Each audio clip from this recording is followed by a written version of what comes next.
Good morning. आज हम पढ़ने वाले हैं गेटिंग स्टार्टेड विद पाइथन। मतलब हमारा जो पाइथन है उसका बिल्कुल बेसिक जो है हम उसके बारे में थोड़ा थोड़ा डिस्कस करेंगे कि एक्चुअल में पाइथन क्या होता है, उसको चलाते कैसे हैं, उसके बेसिक्स क्या हैं, ये सब चीज़ें हम डिस्कस करेंगे। ठीक है, देखो पाइथन होता क्या है, जैसे हम लोग आपस में बात कर रहे हैं, मान लो हम हिंदी में इंग्लिश में बात कर रहे हैं, मैं आपसे हिंदी इंग्लिश में बात कर रही हूँ और आपको वो बात समझ में आ रही है। क्यों? क्योंकि आपको वो हिंदी और इंग्लिश जो भी लैंग्वेज में मैं बात कर रही हूँ वो आपको आती है। सही है, ठीक है। ऐसे ही जब हमें कंप्यूटर से बात करनी होती है तो हमें भी तो कंप्यूटर के लैंग्वेज में बात करनी पड़ेगी ना। वैसे तो कंप्यूटर बाइनरी समझता है, उसको भी अभी डिस्कस करूंगी कि इसमें क्या आता है। ठीक है, लेकिन कंप्यूटर से हमें बात करनी है तो कंप्यूटर की लैंग्वेज एक हमें आनी चाहिए। तो वही जो एक लैंग्वेज है कंप्यूटर से बात करने के लिए, उसके अंदर चीजें करने के लिए, one of them is Python. ठीक है, होती हैं बहुत सारी, सी है, C++ है, जावा है, पाइथन है, ठीक है, और भी होती हैं बहुत सारी। उसमें से ही एक लैंग्वेज हम पढ़ने वाले हैं, दैट इज कॉल्ड पाइथन। ठीक है, अब आप कहोगे कि मैम कंप्यूटर तो बाइनरी लैंग्वेज समझता है, हम बचपन से यही पढ़ते आ रहे हैं कि कंप्यूटर क्या समझता है, बाइनरी लैंग्वेज समझता है। अब आप कह रहे हो कि पाइथन समझता है कंप्यूटर। देखो ऐसा होता है कि जो भी लैंग्वेज होती है ना हमारी, आपको याद होगा तीन आई थी जनरेशन, मतलब जनरेशन जब आई थी, फर्स्ट जनरेशन में बाइनरी लैंग्वेज आई थी, उसके बाद सेकंड जनरेशन में असेंबली लैंग्वेज आई थी। ठीक है, और जो थर्ड जनरेशन आई थी हाई लेवल लैंग्वेजेस, उसमें हमारी नेक्स्ट में ये C++, ये सब लैंग्वेजेस आनी स्टार्ट हो गई हाई लेवल में। ठीक है, होता क्या था, जो बाइनरी होते थे वो तो सीधा समझता था कंप्यूटर, 0 1 0 1 0 1 वट, वो ऐसे उसको समझ लेता था। उसके बाद आई असेंबली। असेंबली में क्या हुआ कि कुछ वर्ड्स का हम यूज करने लगे, अल्फाबेट्स का, चीज़ों का, ताकि हमारे लिए इजी हो जाए। लेकिन कंप्यूटर को तो आज भी बाइनरी समझ में आती है, तो हमें क्या होता था, हमें असेंबली लैंग्वेज को कन्वर्ट करने की जरूरत होती थी। किस चीज में? बाइनरी में। तो उसके लिए एक ट्रांसलेटर होता था, दैट इज कॉल्ड असेंबलर। आपने सुना भी होगा, हमने पढ़ा भी है, शायद ये पढ़ा है हमने।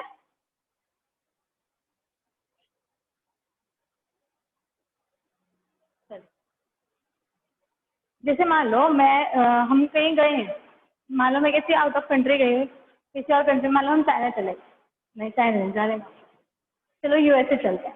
ठीक है, हम कहाँ चले गए? यूएसए चले गए। अब मान लो वहाँ पर कोई ऐसी लैंग्वेज का यूज होता है जो मेरे को नहीं आती है, तो मैं क्या करूँ, और उनको वो लैंग्वेज नहीं आती जो मैं बोलती हूँ, तो क्या होगा कि मैं क्या करूँगी, साथ में अपने एक बंदा ले जाऊंगी जो कि जिसको दोनों लैंग्वेज आती है, यूएसए की भी आती है और मेरी भी आती हो। तो वो क्या करेगा, मैं जो बोलूंगी वो उसको कन्वर्ट करके यूएसए वालों को समझा देगा, और जो यूएसए वाले बोलेंगे वो उसको कन्वर्ट करके मेरे को समझा देगा। तो वो काम होता है ट्रांसलेटर का। ठीक है, वो जो बंदा होता है जिसको हम साथ लेके जा रहे हैं उसको हम क्या कहते हैं? ट्रांसलेटर। तो यहाँ पर भी जो ट्रांसलेटर का काम करता है वो करता है असेंबलर। असेंबलर क्या करता है? असेंबली लैंग्वेज को बाइनरी में कन्वर्ट करता है और बाइनरी को असेंबली लैंग्वेज में। ये तो हुई सेकेंड जनरेशन की बात। उसके बाद जब हाई लेवल लैंग्वेज आई, तो हाई लेवल लैंग्वेज में ट्रांसलेटर्स इसमें भी चाहिए थे अनडाउटेडली, क्योंकि बाइनरी ही समझता है आज भी। तो इसके अंदर दो ट्रांसलेटर्स थे आए, एक था कंपाइलर, ठीक है, और एक था इंटरप्रेटर। दो ट्रांसलेटर आए, एक क्या था? कंपाइलर, एक था इंटरप्रेटर।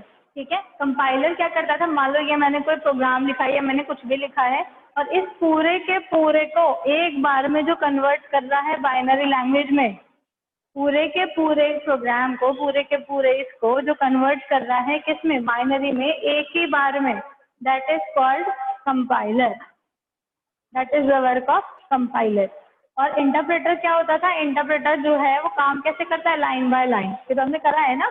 लाइन बाय लाइन का मतलब क्या? ये क्या करेगा, पहले इस वाली लाइन को, ऊपर वाली को रीड करेगा, उसके बाद सेकंड लाइन को करेगा कन्वर्ट। पहले इस लाइन को बाइनरी में करेगा, फिर इस लाइन को करेगा, फिर इस लाइन को करेगा, फिर इसको ऐसे ऐसे करके लाइन बाय लाइन को क्या करता है? कन्वर्ट करता है। अब आप कहोगे लाइन बाय लाइन कर लो या एक बार में कर लो, क्या डिफरेंस है? डिफरेंस क्या है? मान लो आपने कुछ गलती लिखी है इस प्रोग्राम में, कि मान लो प्रोग्राम है, फाइल में किसी भी चीज का प्रोग्राम मान लो, ठीक है, मैथ्स का क्वेश्चन मान लेते हैं, चलो ठीक है, आपने क्या करा, मैथ्स का क्वेश्चन करा और टीचर ने क्या करा, एक बार में सारा चेक कर लिया। अब जो गलतियां है ना आपकी, जिस लाइन में जो जो गलती थी उसने क्या करा, वो दिखा दी कि बेटा लाइन नंबर 2 में ये गलती है, लाइन नंबर 5 में ये गलती है, लाइन नंबर 8 में ये गलती है। That is the work of compiler. और क्या है, टीचर ने आपको अपने सामने बैठा लिया कि बेटा मेरे सामने बैठ के काम कर, और जैसे जैसे आप लाइन लिखते जा रहे हो वो चेक करता जा रहा है। उसने आपने पहली लाइन लिखी, वो उसने चेक कर ली, सेकंड लाइन लिखी, वो उसने चेक कर ली, उसने हाथ कर बता दिया क्या बेटा सेकंड लाइन में गलती है, आगे तब चलना जब इसकी गलती सही कर लो। ठीक है, तो ये किसका काम है बेटा? इंटरप्रेटर का। बात समझ में आई? और जो Yes. हमारी पाइथन है वो हमारे इंटरप्रेटर पे काम करती है, दैट इज इंटरप्रेटेड लैंग्वेज। ठीक है, अभी हम पाइथन पे ही आ रहे हैं सीधा। पाइथन के प्लस मतलब उसके एडवांटेजेस की बात करते हैं। ठीक है, अच्छा पाइथन जो दी थी इसका जो साइंटिस्ट कह लो वो कौन थे? गाइडो वैन रसन। ठीक है, क्या नाम है उनका? गाइडो वैन रसन। ठीक है, इन्होंने दी थी 1991 में आई थिंक। ठीक है, और क्या था इसके अंदर? इसके प्लस की बात कर लेते हैं कि इसमें क्या क्या एडवांटेजेस थे। अच्छा एक चीज़ मैं बताती हूँ, इसका पता है पाइथन नाम क्यों पड़ा? इसका नाम पाइथन ही क्यों पड़ा? ऐसा नहीं कि सांप जैसे सांप से कोई लिंक है, ऐसा कुछ नहीं है। ये एक्चुअली क्या है, जो ये थे गाइडो वैन रसन, ये क्या करते थे, इनको कॉमेडी सीरियल्स देखते थे बहुत ज़्यादा। तो उनमें ही एक सर्कस टाइप में आता था, उसका कुछ लंबा सा नाम था ऐसे और उसमें भी ना एक उसमें नाम था ऐसे कुछ पाइथन करके। उन्हें वो चीज़ समझ में आई, मतलब वो चीज़ उनको काफ़ी अच्छी लगती थी। तो जब इन्होंने एक लैंग्वेज डिस्कवर करी, जब एक लैंग्वेज बनाई इन्होंने कंप्यूटर के लिए, तो उसका नाम इन्होंने पाइथन रखा। समझ गए? यहाँ ऐसा कुछ नहीं है कि सांप से यहाँ कुछ लिंक है कि भाई पाइथन एक सांप भी होता है तो उससे कुछ, ऐसा कुछ नहीं है। ये सिर्फ यही है कि इनको वो पसंद था काफ़ी ज़्यादा वो कॉमेडी सीरियल, तो और उसमें पाइथन था तो उन्होंने इसका नाम भी पाइथन किया। ठीक है, चलो अब इसके एडवांटेजेस की बात कर लेते हैं। सबसे पहला एडवांटेज ये है कि that is easy to use. आप इसको ईजिली यूज कर सकते हो, ईजिली अंडरस्टैंड कर सकते हो। I am telling you seriously, जो पहली लैंग्वेज थी सी या सी प्लस प्लस, उसमें इतने लाइन का कोड होता था कि अगर आपको पाइथन, अगर आपको कोड भी स्टार्ट करना है तो उससे पहले आपको 4-5 लाइन लिखनी पड़ती थी। ठीक है, तभी वो आप उसके अंदर का काम कर सकते थे। बट पाइथन में ऐसा कुछ नहीं है। पाइथन में आपको ना स्टार्ट करने की, जहाँ से आपको जो भी काम की चीज़ है सीधा वही लिखना हम स्टार्ट कर देते हैं। ठीक है, तो that is easy to use. Second आप लिख सकते हो इजी टू अंडरस्टैंड। ठीक है, आप इजीली लिखे हुए हैं चीज़ें, इसमें सिंटैक्स इजी होते हैं। सिंटैक्स मतलब जो लिखा हुआ है वो इजी तरीके में लिखा होता है, अगर आप देखोगे तो आपको पढ़ के भी वो चीज़ें इजीली समझ में आ सकती हैं। उसके बाद क्या है, इजीली एक्सप्रेसिव है। एक्सप्रेसिव मतलब आप इजीली चीज़ों को एक्सप्रेस कर सकते हो, ऐसा नहीं है कि आपको बहुत सारी चीज़ें लिखनी पड़ेंगी तब जाके वो काम होगा, ऐसा कुछ नहीं है। ठीक है, चौथा एडवांटेज क्या है इसका, ये that is interpreted language. Interpreted का मतलब मैंने आपको बताया कि इंटरप्रेटर पे काम करता है। ठीक है ना, ये किस पे काम करता है? इंटरप्रेटर पे। इसका जो पीछे बैकग्राउंड में कन्वर्ट करने का काम करता है वो कौन करता है? इंटरप्रेटर। ठीक है, उसके बाद ये क्या है, प्लेटफॉर्म इंडिपेंडेंट है। मतलब प्लेटफॉर्म इंडिपेंडेंट का मतलब, प्लेटफॉर्म इंडिपेंडेंट का मतलब क्या होता है बेटा, कि मान लो ऐसा नहीं है कि मैंने अगर इसको विंडोज पे बनाया, तो ये खाली विंडो पे ही काम करेगा, ये लिनक्स पे भी चल जाएगा, एंड्रॉइड पे भी चल जाएगा, अलग अलग पे चल जाएगा ये। ठीक है, तो that is a platform independent software. समझ में आ रहा है ना? ऐसे होता है, मान लो मैंने कोई गेम बनाया तो कुछ फोन ऐसे होते हैं जिसमें वो नहीं चलता, तो अगर आप वही चीज़ पाइथन पे बनाओगे तो वो एंड्रॉइड में भी चलेगा, वो हर ऑपरेटिंग सिस्टम पे चल जाएगा। ठीक है, क्योंकि इसमें जो कन्वर्जन होता है वो अलग तरीके से होता है। बात समझ में आ गई बेटा? उसके बाद क्या है, that is a free and open source. आपको इजीली आप इसको डाउनलोड कर सकते हो।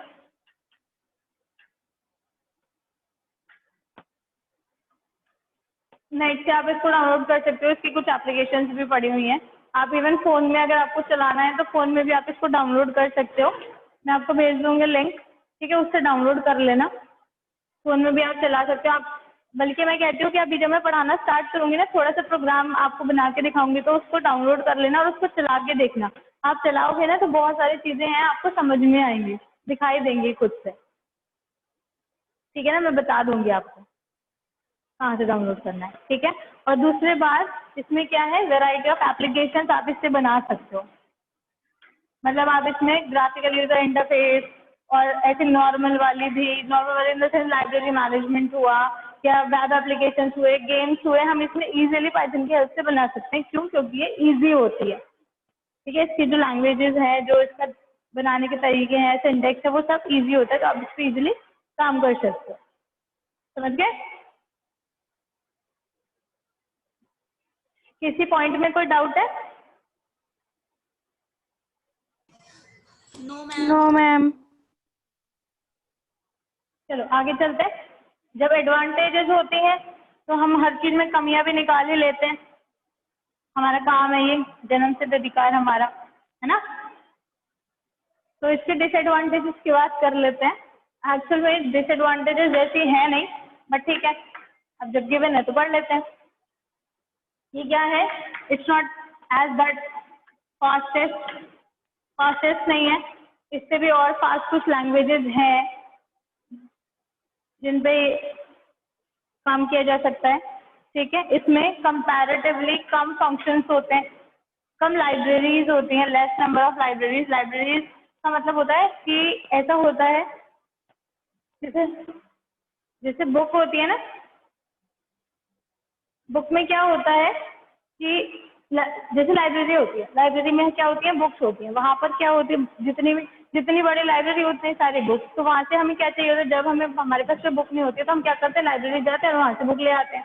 तो ऐसे ही पाइथन में क्या होता है, पाइथन में कुछ बनी बनाई लाइब्रेरीज हैं जिनके अंदर बहुत सारे फंक्शंस होते हैं बने बनाए।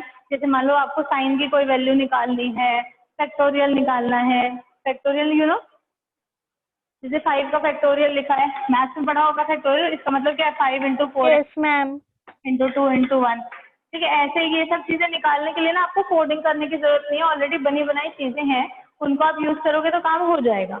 वो हम कर सकते हैं लाइब्रेरी की हेल्प से। बात समझ में आ रही लाइब्रेरी का मतलब? लेकिन यहाँ पर क्या है, कंपैरेटिवली कम लाइब्रेरीज होती हैं सी और सी प्लस प्लस से, ठीक है। लेस लाइब्रेरी है इसके अंदर। और क्या है, ये इसमें टाइप कास्टिंग अच्छी नहीं है। टाइप कास्टिंग अभी बताती हूँ क्या होता है। नॉट स्ट्रॉन्ग मतलब क्या है, देखो मान लो हम अभी पढ़ेंगे कि हमें कोई वैल्यू देनी है किसी वेरिएबल को। सी या सी प्लस प्लस या और लैंग्वेजेस में क्या होता है, आपको जो आपने बनाया है उसको आपको स्पेसिफाई करना पड़ता है। क्या स्पेसिफाई करना पड़ता है कि मान लो मैंने वैल्यू दी है एक्स को 2, किसी भी जिसको मैंने कोई वैल्यू दी है, तो मैं बताऊंगी कि जो हमारा एक्स है वो इंटीजर टाइप की वैल्यू होल्ड करेगा। जो हमारा एक्स है वो किस टाइप की वैल्यू होल्ड करेगा, हम पहले ही उसको बना देते थे, लेकिन इसमें नहीं होता। इसमें अगर आपने एक्स बनाया है तो आप उसके अंदर नाम भी स्टोर कर लोगे, ठीक है। आप उसके अंदर ऐसे वैल्यू इंटीजर भी स्टोर कर लोगे, उसके अंदर आप डेसिमल वैल्यू भी स्टोर कर लोगे। तो ये कई बार ऐसा होता है कि ये गलती होने के इसमें चांसेस हो जाते हैं। तो ये टाइप कास्टिंग, टाइप मतलब डेटा टाइप, अभी डेटा टाइप डिस्कस करेंगे क्या होता है, मतलब डेटा का टाइप क्यों, जैसे ये इंटीजर है, ये डेसिमल है, ये क्या है, अल्फाबेट्स हैं, ठीक है। तो इन सब के लिए ये स्ट्रॉन्ग नहीं है, हम इस पहले से ही हम चीज़ें डिफाइन नहीं कर रहे हैं, ठीक है। और क्या है, not easily convertible. Not easily convertible का मतलब क्या है कि अगर मान लो आपने पाइथन में कोई कोड लिखा और अगर आपको किसी और लैंग्वेज में उसको कन्वर्ट करना है तो ये इजीली कन्वर्ट नहीं होगा, क्योंकि उसमें बहुत सारे लाइन का कोड आपको लिखना पड़ेगा। समझ रहे हो बात बेटा? और देखो ये इसका एडवांटेज भी था, है ना। क्या था एडवांटेज, याद है कि हम ये पाइथन में जो कोड होता है वो छोटा होता है। अब जब छोटा होगा भाई तो फिर दूसरी लैंग्वेज में कन्वर्ट करने में तो दिक्कत होगी ही, है कि नहीं? ठीक है, बात समझ में आ गई? अब क्या है, पाइथन के अंदर दो कोड्स होते हैं, दो टाइप होते हैं जिसमें हम काम कर सकते हैं।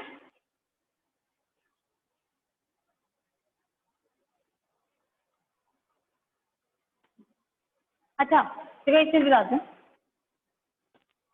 जैसे हमारा हमने कोड लिखा पाइथन का कुछ कुछ, ठीक है, तो क्या होगा, ये है पाइथन का कोड, इसको हम बोलते हैं सोर्स कोड। ठीक है, जिसमें हम कोड लिखते हैं और हम क्या करते हैं फिर इसको हम रन करते हैं, मतलब एग्जीक्यूट। जब हम एग्जीक्यूट करते हैं तो उसको कहते हैं रन करना। ठीक है, जब हम रन करते हैं तो एक नई स्क्रीन खुलती है, वो अलग अलग हो सकता है। फोन में आप चलाओगे तो हो सकता है आपको ब्लैक दिखे, आप उसमें चलाओगे तो वाइट, उससे कोई मतलब नहीं है। ठीक है, लेकिन एक नई स्क्रीन खुलेगी जिसको हम बोलेंगे आउटपुट स्क्रीन। ठीक है, और जो भी आपका यहाँ पर आपने कोड लिखा है उसके अकॉर्डिंग, उसके कॉरेस्पॉन्डेंस से यहाँ पर आपका क्या आ जाएगा बेटा, उसका आउटपुट। बात समझ में आ रही है? ठीक है, इसी में ही जो आउटपुट निकालना होता है उसी को दो तरीके से हम निकाल सकते हैं। दो मोड्स होते हैं पाइथन के अंदर, एक होता है स्क्रिप्ट मोड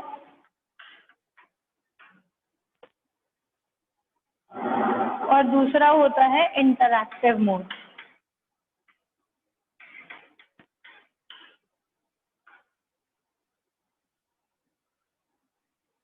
ठीक है, स्क्रिप्ट मोड का क्या मतलब होता है, जैसे मान लो ये पूरा प्रोग्राम है, आपने क्या करा, आप इसको ये लिख दिया, आपने पूरा लिख दिया। अब इसके बाद आप इसको रन कर रहे हो, आप चाहते हो इसका आउटपुट एक साथ आ जाए, तो इसको क्या कहते हैं, स्क्रिप्ट मोड। ठीक है, सारा का सारा एक साथ। बट कई बार ऐसा होता है, मान लो मुझे कोई, मैंने आपको नई कमांड पढ़ाई है और आप पूरा प्रोग्राम लिख के नहीं चलाना चाहते, आप चाहते हो कि वही पर्टिकुलर कमांड में चला के देख लो, तो उसके लिए एक मोड होता है, दैट इज इंटरैक्टिव मोड। आपको ऊपर नीचे का कुछ लिखने की जरूरत नहीं है, आप सीधा क्या करो, वही पर्टिकुलर कमांड लिखो, बस दो जो जितने भी है, बड़ी दो लाइन भी नहीं, एक ही लाइन के, एक लाइन में चलता है बस ये। आप क्या करो, आप वो कमांड लिखो जो आपको चाहिए और उसका आपको क्या मिल जाएगा बेटा, आउटपुट हाथ की हाथ यहीं पर ही। बात समझ में आ रही है? क्या होता है, स्क्रिप्ट मोड है, इंटरैक्टिव मोड है। स्क्रिप्ट मोड में क्या हो, दोनों में डिफरेंस बता रही हूँ मैं। दोनों में क्या होता है, स्क्रिप्ट मोड में आप पूरा प्रोग्राम लिखते हो और उसका आउटपुट आपको एक साथ मिलता है। ठीक है, और वो भी अलग स्क्रीन पे। और इंटरैक्टिव मोड क्या होता है, इंटरैक्टिव मोड में आपने जो कमांड लिखी है, एक ही लाइन के आप कमांड लिखते हो। इंटरैक्टिव का मतलब समझ में आ रहा है, तुरंत के तुरंत। और तो आपको क्या होगा, तुरंत के तुरंत उसी वाली स्क्रीन पर आपको क्या मिल जाएगा बेटा, उसका आउटपुट। तो ये हो गया इंटरैक्टिव मोड। बात समझ में आ गई? Yes ma'am. अब आप क्या करेंगे, इसमें ना कुछ कुछ मोड दिए हुए हैं, इसमें ना आपको आइडियली भी लिखा मिल सकता है आपको।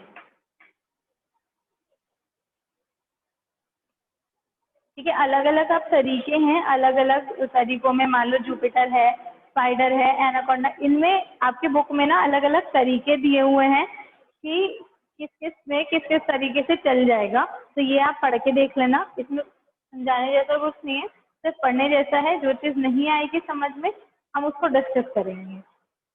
ठीक है,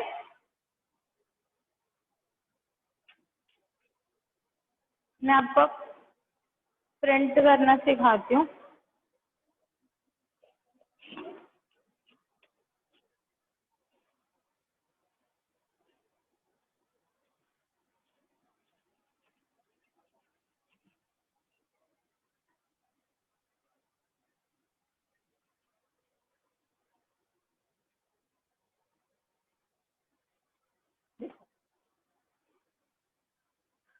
हमें क्या करना है, हम क्या करते हैं, इसमें एक टर्म आप पढ़ोगे, दैट इज कॉल्ड वेरिएबल। ठीक है, वेरिएबल जो है वो इस वर्ड से मिलके बना है, वेराय। वैसे स्पेलिंग ये होती है वेराय। वेराय का मतलब है जो चेंज होता रहता है। ठीक है, उसको कहते हैं वेराय। ठीक है, ऐसे ही आपने मैथ्स में भी पढ़ा होगा, एक्स वेरिएबल, वाई वेरिएबल। ऐसे ही हम कुछ भी वेरिएबल का नाम हम दे सकते हैं और उसकी हम कोई भी वैल्यू दे सकते हैं। जैसे हमने लिखा x equals to 2, that is the way to assign a value to a variable. आप क्या करोगे, वो वेरिएबल का नाम लिखो, आप कुछ भी ले सकते हो, ABCD XYZ, और जो भी आप चाहो वो नाम आप ले सकते हो। आप अपना नाम भी ले सकते हो वेरिएबल के नाम की जगह। ठीक है, आप कुछ भी नाम ले सकते हो यहाँ पर और उसकी आप कुछ भी वैल्यू दे सकते हो यहाँ पर। ठीक है, हम जैसे जैसे पढ़ते जाएंगे आगे आगे आपको बिल्कुल क्लियर होता चला जाएगा। मैं डेटा टाइप्स और पढ़ाऊंगी, उसमें बिल्कुल समझ में आ जाएगा कि कैसे कौन सी वैल्यू किस कब और कैसे दी जाती है। ठीक है, फिलहाल इतना समझो, हमने कोई भी एक्स नाम का कोई वेरिएबल बनाया है। वेरिएबल क्या होता है? जिसकी वैल्यू वेराई कर जाती है, हम चाहते हैं चेंज करना तो वो चेंज हो जाती है। ठीक है, और हमने उसको एक वैल्यू दी है 2। वैल्यू असाइन करने का तरीका क्या होता है? आप इज इक्वल्स टू लिखो और उसमें वैल्यू उसको दे दो, तो उसकी वैल्यू उसको मिल जाएगी। ठीक है, अब ये तो हुई वैल्यू असाइन करना, तो नॉर्मल सी बात होगी। अब हमें क्या करना है? हमें प्रिंट करना है एक्स को। आउटपुट, हमें आउटपुट पे क्या चाहिए? वैल्यू चाहिए। तो हम क्या करेंगे बेटा? हम कैसे लिखेंगे? एक प्रिंट नाम का फंक्शन होता है। स्मॉल में आप पी लिखोगे, प्रिंट लिखोगे। ठीक है, पी मतलब स्मॉल बनाना, प्रिंट लिखना और उसके अंदर क्या लिख दो? एक्स। तो आपका आउटपुट स्क्रीन जब चलेगी, जब आप इसको रन करोगे, एग्जीक्यूट करोगे, तब आपको क्या लिखा दिखाई देगा? 2। बात समझ में आई? Yes ma'am. आप वैल्यू असाइन ऐसे नहीं करना चाहते, सीधा प्रिंट देना चाहते हो, तो आप ऐसे लिखो प्रिंट 2, तो क्या आ जाएगा? समझ गए? दूसरी बात, आप, ये तो हो गई छोटी सी बात। अगर आप अपना नाम प्रिंट करना चाहते हो, मान लो मैं चाहती हूँ मेरा नाम प्रिंट हो जाए आउटपुट स्क्रीन पे, तो आप क्या लिखोगे? ये करके देखना बेटा आज। आप क्या लिखोगे? सीधा लिखो प्रिंट। आप क्या प्रिंट करना चाहते हो? अपना नाम। ठीक है, चलो नाम बताओ कोई भी।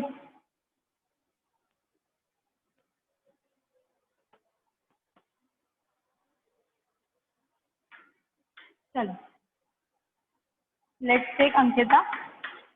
तो क्या आ जाएगा? अंकिता आपको ऐसे का ऐसे यहाँ पर प्रिंट होके मिल जाएगा। समझ गए? अब आपने एक चीज नोटिस की होगी, अगर यहाँ पर तो मैंने इन्वर्टेड कॉमास लगाए हैं और जब एक्स लिखा था तब इन्वर्टेड कॉमास नहीं लगाए थे। ठीक है, यही डिफरेंस है। जब आप इन्वर्टेड कॉमास हम तब लगाते हैं जब हमें क्या करना होता है? हम चाहते हैं कि जो भी हमने ब्रैकेट के अंदर लिखा है वो ऐसे का ऐसे ही आउटपुट स्क्रीन पे प्रिंट हो जाए, तब हम क्या लगाते हैं? उसको इन्वर्टेड कॉमास के अंदर लगाते हैं। समझ में आ रहा है? आप इन्वर्टेड कॉमास आपने लगा दिए, तो जो भी इसके अंदर आप लिखोगे, आप कुछ भी इसके अंदर लिख दो, कुछ भी लिख दो, कुछ भी। ठीक है, कुछ भी लिख दो, तो वो क्या होगा? ऐसे का ऐसे ही आपका आउटपुट स्क्रीन पे नजर आ जाएगा। बट अगर आपको किसी वेरिएबल की वैल्यू चाहिए, तब जैसे हमने लिखा था एक्स इक्वल्स टू 2, अगर आपको 2 प्रिंट कर, मतलब एक्स की वैल्यू उठानी है, तो उसके लिए आप क्या लिखोगे? X without inverted commas. और अगर आपने यही इन्वर्टेड कॉमास में लगा दिया, आपने इसको ऐसे लिख दिया ना बेटा, ऐसे, तो इसका आउटपुट पता है क्या आएगा? एक्स। समझ गए? ये डिफरेंस होता है दोनों में।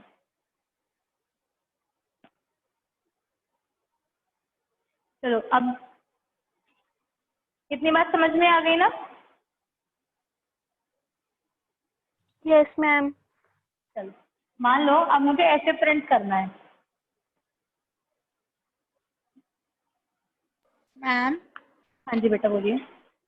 मैम अगर हम एक्स के अलावा कुछ और भी, जैसे ये हमने अंकिता ही लिखा था, आपने जैसे नेम लिखा था, तो इसे बिना कॉमास के अगर हम लिख दें तो वो वही प्रिंट होगा या फिर उसकी कुछ और वैल्यू स्पेसिफाई करनी पड़ेगी?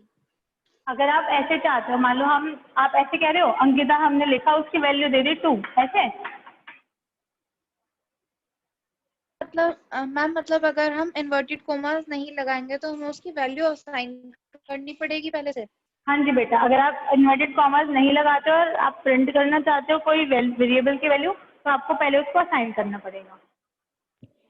मैम वेरिएबल की जगह से बेटा मतलब हमने इन्वर्टेड देखो, कॉमास के बिना ही अंकिता लिख दिया।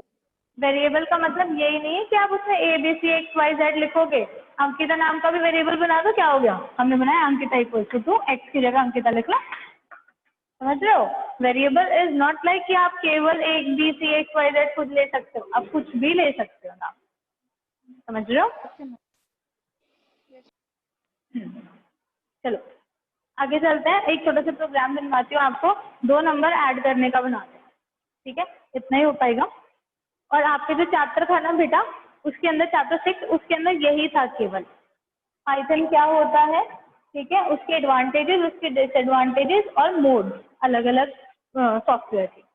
चैप्टर 6 में इतना ही है, ठीक है। अभी मैं आपको छोटे से प्रोग्राम बनवा रही हूँ, बुक में नहीं है। जो भी अभी मैंने कराया ना फ्रेंड स्टेटमेंट्स वगैरह, ये बुक में नहीं है, ये अगले चैप्टर में है आगे अलग तरीके से, तो ध्यान देते रहना है ना। चलो 2 वेरिएबल बना लेते हैं। मान लो ए बना लेते हैं, ए की वैल्यू दे देते हैं 5, बी बना लेते हैं, उसकी वैल्यू दे देते हैं चलो 7, कुछ भी दे सकते हो, इट्स नॉट मैंडेटरी, ठीक है। अब हम क्या करते हैं, इनको हम क्या करते हैं, हम ऐड कर लेते हैं, ऐड 2 नंबर, इसको ऐड करने का प्रोग्राम बना देते हैं, ठीक है। पाइथन में या मोस्टली लैंग्वेजेस में क्या होता है बेटा, ये जो वैल्यू होती है वो इधर देते हैं और इंटरप्रेट करके आउटपुट इधर आता है, ठीक है। हमेशा वैल्यू जो असाइन होती है वो इस तरीके से होती है। देखो 5 भी हमने किसको असाइन किया, ए को। हमने ऐसे लिख दिया ना, अगर 5 इक्वल्स टू ए, तो ये गलत है, ठीक है। हमेशा पाइथन में वैल्यू जो होती है वो इस तरीके से असाइन होती है। अब आप एक बात सोचो, मान लो हमने क्या करना है, हमें 2 नंबर्स को ऐड करना है, तो हमें एक वो भी तो वेरिएबल चाहिएगा जो उन दोनों की वैल्यू को स्टोर करेगा, उन दोनों को प्लस करने वाले के बाद वाली वैल्यू को स्टोर करेगा, समझो। मान लो मैंने 5 + 7 किया, तो हमें जो 12 आएगा उसको स्टोर करने के लिए भी तो एक वेरिएबल चाहिए, एक जगह चाहिए ना। तो हमने क्या करा, इसलिए एक नया वेरिएबल बना लिया सी नाम का। वो क्या करेगा, C equals to A plus B, A plus B की जो वैल्यू होगी वो किस में जाएगी बेटा, सी में। आगे बात समझ में, यहाँ तक हमारा काम हो गया। अब क्या कर दो, प्रिंट। प्रिंट किसको करेंगे, सी। आउटपुट में क्या आ जाएगा, खत्म, ठीक है। आप इसको ऐसे भी लिख सकते हो, आप इसके 1000 तरीके लिखने के। आप इसको कैसे लिख सकते हो, प्रिंट द सम इज,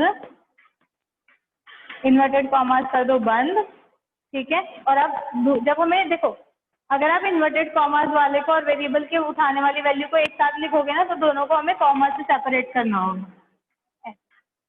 तो अब क्या होगा आउटपुट में, द सम इज 12, समझ गए। इस टाइम में कोई डाउट है, मैम फिर से बता दीजिए। दोबारा से बताती हूँ। जब हमने, मैं कह रही हूँ, जब देखो इसमें तो आपने इन्वर्टेड कॉमास लगाया है, लेकिन इसमें नहीं लगाया है। तो जब हमें ऐसे वैल्यूज को यूज करना है कि किसी में इन्वर्टेड कॉमास लगे हुए हैं और दूसरे वाले में नहीं है, तो उन दोनों को हम किससे सेपरेट करेंगे, कॉमा से, क्योंकि ये वाला तो वैल्यू उठा रहा है और ये ऐसे का ऐसे ही प्रिंट हो रहा है, समझो। तो ये इन दोनों को अलग करने के लिए हमने दोनों के बीच में क्या लगा दिया, कॉमा, ठीक है। मान लो आप ऐसे चाहते हो लिखना, द वैल्यू ऑफ, या कुछ और, हाँ ऐसे लिखते हैं, चलो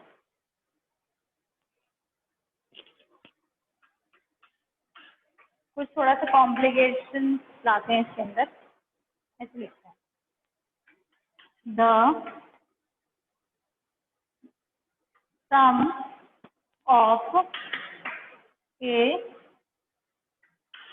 एंड बी इज, दिखाई दे रहा है। Yes ma'am. मैंने क्या लिखा, the sum of, the sum of तो ऐसे कैसे प्रिंट हो जाएगा, ठीक है, क्योंकि इन्वर्टेड कॉमास में है। अब उसके बाद मैंने क्या लिखा, ए लिखा है क्योंकि हमें वैल्यू उठानी है। तो ये कैसे चलेगा बेटा, द सम ऑफ, फिर क्या उठाएगा, ए की वैल्यू, ए की वैल्यू क्या है 5, तो द सम ऑफ 5, उसके बाद इन्वर्टेड कॉमास में है एंड, तो एंड ऐसे का ऐसे ही प्रिंट हो जाएगा। फिर हमें वैल्यू चाहिए बी की, तो हमने दोनों को कॉमा से सेपरेट करा, क्या लिखाएगा 7, the value of 5 and 7 is ऐसी का ऐसे चाहिए, तो इज कितना आ जाएगा, क्योंकि 12 हमने क्या करा है वैल्यू। अच्छा आगे का दिख नहीं रहा होगा, यहाँ से मैं नीचे लिख देती हूँ, इज सी की वैल्यू उठा लेगा, दैट इज 12। इस लाइन में डाउट है कुछ,